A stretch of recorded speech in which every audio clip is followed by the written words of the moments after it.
आज हमारे समाज में आचरण की महत्ता कम होती चली जा रही, नहीं होती चली जा रही। संयम, पवित्रता, आचरण, इनका बहुत बहुत ह्रास हो रहा है।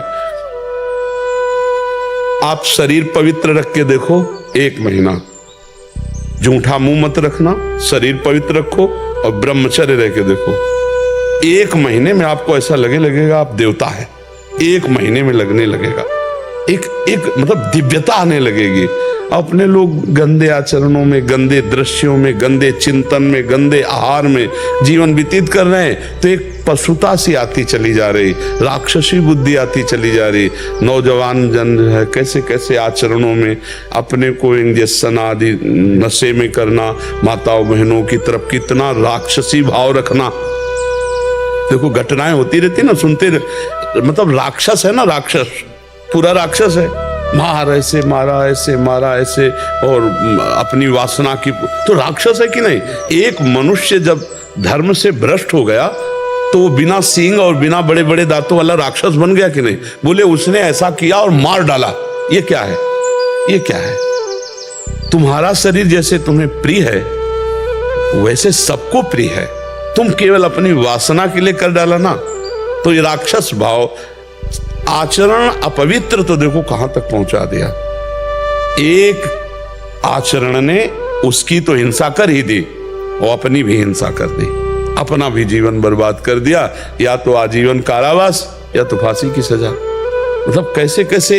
तो हमें लगता है कि हर मनुष्य को ये जो लाभ मिला है मनुष्य देह का, ये भगवान का आश्रय लेकर सत शास्त्रों का स्वाध्याय, संतों का संग, नाम जप, ये जरूर करना चाहिए। अगर नहीं करोगे तो ये पशुता पिंड नहीं छोड़ेगी, ये कोई न कोई ऐसी गलती करा दे। मान लो नहीं ओपन हुआ तो आप अंदर अंदर जलेंगे।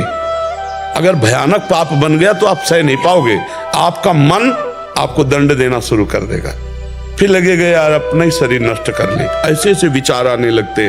जब हमारा पाप कर्म बन जाता है और कोई उसका दंड नहीं मिलता तो हमको डिप्रेशन में उतारता है। ये दंड है, हर समय भयभीत रहना, व्यर्थ की कल्पना करना, व्यर्थ की चिंता करना, ये उन्हीं पापों का फल है जो ओपन नहीं हुए, जिनका कोई दंड नहीं मिला। इसलिए हमारी प्रार्थना है कि ब्रह्म ज्ञान, भगवत प्रेम, ये बहुत ऊंचाई पे रखा हुआ है। ये ऐसे नहीं है कि आप ऐसे तोड़ो और खा लो, बहुत ऊंचाई पे है।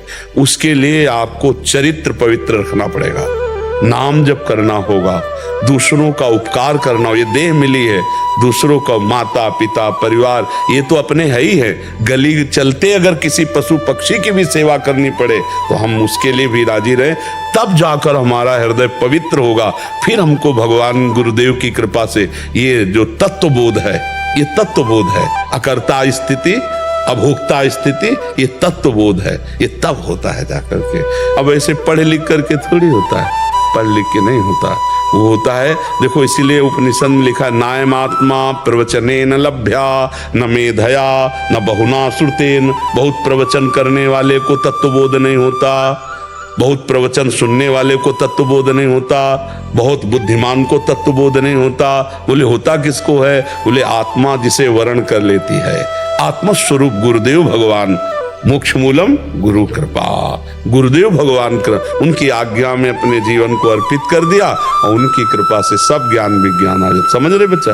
बार बार हमको मन परास्त करता है, बार बार हमसे गलतियां होती हैं, तो अब हमको छोड़ना नहीं। वो छोड़ो, ये पहले होता था अब नहीं होता, आप फिर पकड़ो। हम कह रहे ना पकड़ो, राधा राधा राधा राधा राधा राधा राधा राधा राधा। भगवान पिता की तरह हैं, वो हमारी हजारों गलतियां माफ कर देते हैं। फिर चलो, गिर गए तो फिर खड़े हुए, फिर चल दिए, अब शुरू करो नाम जप। ठीक है, अंदर ही अंदर अंदर अंदर। हाँ ये जरूर कि नाम जप करते हुए किसी दूसरे को हल्का मत समझो, किसी को नीच मत समझो, अपने को अभिमान में मत लाओ। अच्छा आदमी में देखो गंदा आदमी, बंद हो जाएगा भजन, क्योंकि सब में भगवान बैठे हुए हैं। नाटक मंच पर वही बहुत रोल कर रहे हैं। अब ये ना समझ पाओ तो इतना तो समझ लो कि सब में भगवान है, हमको सबसे नीचे बनकर रहना है तो भजन चलेगा। तृणादपि सुनी चेन तरोरियुषय सुनना, अमानिना मान देन, तो कीर्तनीय सदा हरि, सदा भजन कीर्तन से भी कल की चर्चा में था। प्रचेता गणों ने 10,000 वर्ष तक जब रुद्र भगवान के उपदिष्ट स्तोत्र का गायन किया तो उनका अंतःकरण पवित्र हुआ, वो आत्मबोध को प्राप्त हुए।